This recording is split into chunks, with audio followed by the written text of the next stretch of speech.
Hello, and welcome to the 300th episode of SkyrimPlus. Today, we're featuring 5 new no-load door homes that were uploaded by MeganJoanne. First, we'll start by featuring Wrecked Tugboat. Let's check out the map. Here we are at Wrecked Tugboat. We're near the Solitude Sawmill, Catlow's Farm, Solitude, and to our west we have Dragon Bridge, here's a Stormcloak camp, and here's our first featured home, Wrecked Tugboat. For our world space view, here's Solitude, the docks, the sawmill, and when we travel west, we find our home. Now that we know where it's located, let's go check it out. And here's a view coming down towards the house from the hill. As you can see by the dilapidated dock, this place has seen better days, but it seems to fit the landscape well. You can see the front door and the rope ladder leading to an upper deck. And as we head to the side, you can see some fishing rods, and this home would work well for a Fish Anywhere mod. There are some freshly caught mud crabs, you can see a bandit camp in the distance, and when we turn, we have a salmon rack, and you can see Dragon Bridge in the background. And here's a table for 2 to enjoy a meal.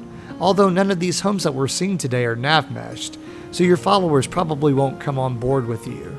These homes are all fantastic though, so I think you're going to like them regardless. When we head back up front, we can open up the front door and head right in since it's a no-load door home. These are the most immersive types of homes. We can open up these shutters too and see out to our dining space and let some light in. You have a safe in the corner for your valuables. Here's a cot for you to rest. And you even have a mounted mud crab holding up a fishing rod with its pinchers. That seems fitting. And here's a dresser to store your things and a mounted slaughterfish. Now let's head up the rope ladder and check out the upper deck. And here's the upper deck.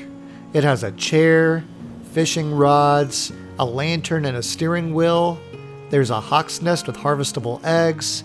And as we turn, we have a nice view of Dragon Bridge. Now that we've seen the first home, we're off to see house 2. To get there, we'll travel south to reach our second featured home, Mammoth Crib View. If you have Live Another Life installed, here's Shoals Rest Farm, and if not, here's Talking Stone Camp. We're between Rorikstead and Morthal, and here we are again at our second featured home, Mammoth Crib View. And here's an up-close view of the home. It sure has a unique look, but enough lollygagging around. Let's drop down and check it out. Here's a view coming down the hill from the road to Rorikstead. The home is made from the rib cage of a mammoth, and its skull is on top of the roof. You have a super scenic waterfall right behind the home. And when we pass the giant stone to get closer, we see a lantern on a tusk and a bridge to walk over the stream from the waterfall. There are lots of harvestable ingredients, and here's a juniper tree for all the stealth archers out there. There's another look at the giant stone, and there's the bandit that I took care of earlier. And as we keep turning, you can also see that we're on top of a waterfall, so this location is epic. As we cross the bridge, here's another giant stone. There's a better view of the waterfall from earlier. Here's your tanning rack. And here's a cozy fire with a cooking pot. And as we step up to the front porch, here's a butterfly and some beautiful mountain flowers. And here's an inspiring view of the countryside. Just don't fall off. And now we'll head past the pelt to see inside. And here's your bed with several more pelts to keep you warm. Here's a chest for storage and a chair, some lights for night. Here's a side table with some food, drink, and books to keep you entertained. And here's a giant's club being held up by a mounted troll skull. You don't see that every day. And now that we've seen all that this home has to offer, I'll leave you with this inspiring view as we head back to the map for our next home. We'll head southeast from our current location to find Fort Tundra Tower. We're near Randvake's Fast, Greenspring Hollow, Swindler's Den. To our east is Whiterun, and here we are again at our third featured home, Fort Tundra Tower. For our world space view, here's the entrance to Swindler's Den, and as we move to the left, Whiterun is in the distance, and here's Fort Tundra Tower. Let's go check it out. Here's a closer look at Fort Tundra Tower. It's deceptively tall and well fortified. It's right next to a long stream of water, near where the home mod Bluff Home would be if you have that installed. There's a bridge to get across the water and a fence to keep out the random bandits and wolves. And when you head inside, there's a dead tree in the middle. You have a table and chair, a wood chopping block, and a woodcutter's axe. Here's a fire pit and a cooking pot, a tanning rack, and a barrel to capture some water. Here's some more Mammoth decoration, as well as an iron ore vein and a pickaxe to use. Here's a smithing suite minus the smelter, with a workbench, grindstone, forge, anvil, and chest for storage, and a dummy to hone your skills. And in the back middle is the tower, and it looks a lot taller up close. Hope you aren't afraid of heights. When you're ready, take the stairs. The first flight brings you to a spot to fish, and when you go up 3 more flights, you have a doorway that leads to the top. Just make sure to shut the door so you can walk.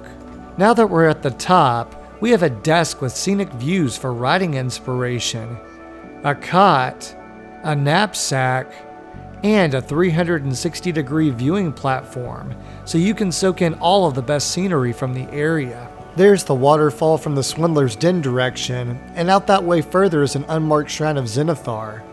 In the distance, you can see Dragon's Reach and Whiterun, and further down the stream is where the Meadows Cottage would be if you have that installed. And then we have what's like a scarecrow for bandits. Now that's clever. And in the distance is Ranveig's Fast. Now that we've seen all of the features of Fort Tundra Tower, let's head back to the map for house number 4. We're heading southeast past Riverwood, past Iverstead, to Lake Geir Homestead, near Geirman's Hall, Nilheim, and here we are again at Lake Geir Homestead. For our world space view, here's Geirman's Hall, and Nilheim's in the background. There's where the lake turns into the Trevor River, and as we turn, you can see Lake Geir Homestead. And here's the home, which looks great surrounded by the aspen trees of the Rift. Here's the front gate, which has a deer skull mounted on top. When you open the gate, stay to the right, as it opens pretty fast. And here are some of the animals that come with this home, including a dog, goat, and tons of chickens.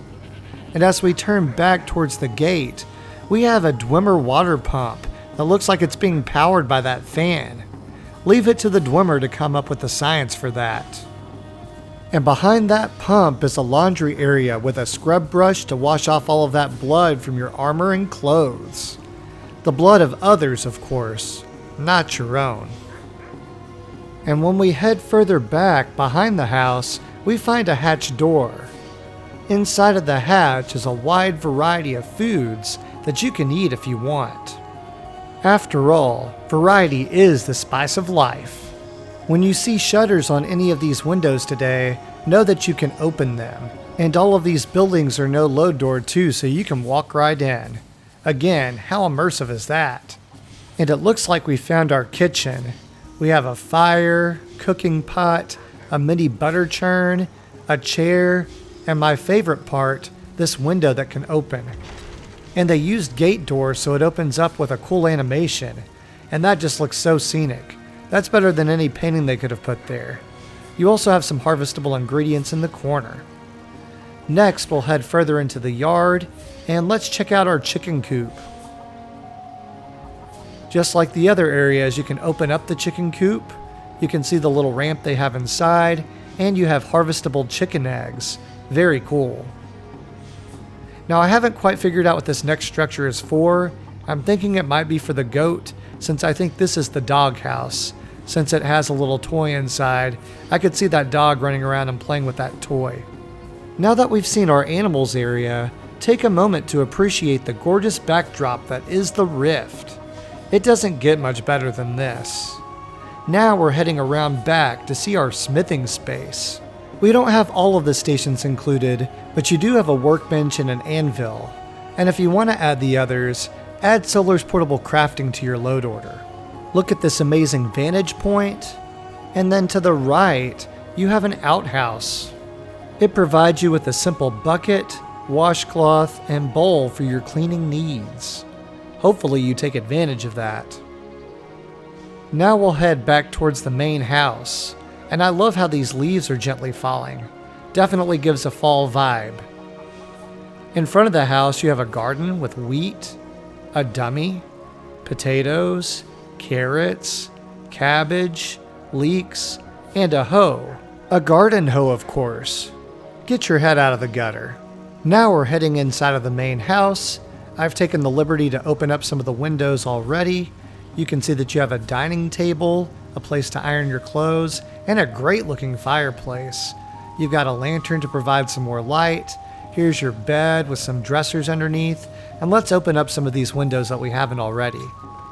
I like how the mod author used false back panels as shutters. You have a nice view of your crops from here too. On the other side of the room, you have a desk and a map of Skyrim and a journal. Let's see if it contains anything interesting. Some biscuit eater's been stealing my chickens. Probably them darn foxes. They'll be sorry. I'm going to fix them good. I'm going to set me some traps. By oblivion, I knew it. One of the bear traps snapped and killed a fox. That'll be the end of your chicken killing days. You thought that you were so sly. Who's the smart one now? Well, that sure was entertaining. The last thing I wanted to show you here is the view outside of this window. It's to die for. But now that we've seen all of this home, it's time to go check out the final home, Roof Garden Shack. I know that you're excited to see it, so let's check out the map. To get there, we'll need to head west into Falkreath Hold, past Half Moon Mill, to our final home, Roof Garden Shack. It's near Illinolta's Deep, the Lady Stone, Half Moon Mill, and now we're back at our final home. Let's go see it. Here we are in front of Roof Garden Shack. We have a great view of the lake in Half Moon Mill, and as we turn we can see some swans swimming by the Lady Stone, and earlier I saw some deer swimming in the lake as well. Behind this big stone is Illinolta's Deep, and as we turn, here's the front of our home. And if this looks familiar, it's the same spot as Anorith's shack that I've featured before on the channel. I'll leave some of those features I've mentioned earlier in my pinned comment in case you want to go back and watch. As we enter the gate, we have an empty table to the right. I'd use Solar's portable crafting to add alchemy and enchanting here personally. And as we turn back, we see that we have a goat. He's the one that knocked over that bucket over there. You also have some chicken's eggs, a grindstone, a tanning rack, and various mushrooms underneath the structure. As we turn back, we see the stairs that lead to the front door. We have a chicken.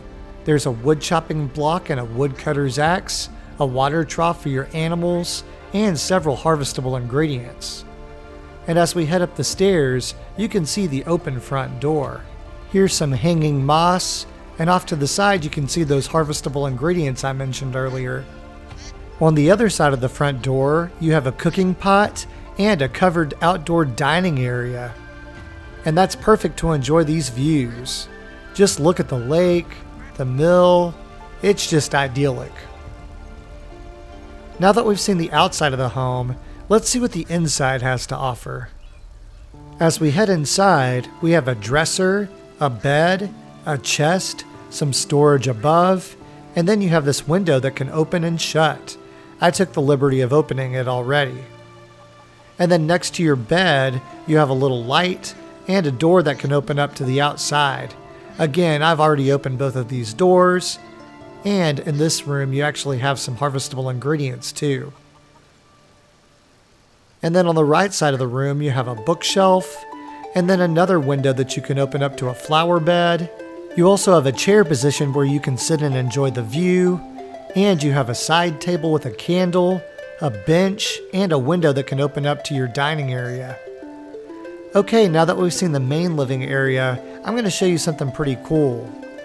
This deck actually wraps around, and on the side there's a ramp that leads up to the rooftop, hence the name Roof Garden Shack. Now you can start to see some of the planters. Here's one with carrots and one that's empty. The only thing I would like to change about that is maybe keep some with fertile soils in it so you could plant whatever you want. At the top you have a chair, and you have some planters with leeks, potatoes, and cabbages. Here's a training dummy up top because why not? And then look at this million septum view. Who can't appreciate that? Now that we've seen all 5 of the homes, it's time for final thoughts. MeganJoanne made my day by releasing 5 uniquely designed no-load door homes that all have interesting features, from rooftop gardens, to imposing towers, to even a house made from a mammoth. I could see these as a good starting home or a scenic stop-off when you need to rest during your journey. But enough about my opinion. Which of these was your favorite? What changes would you make?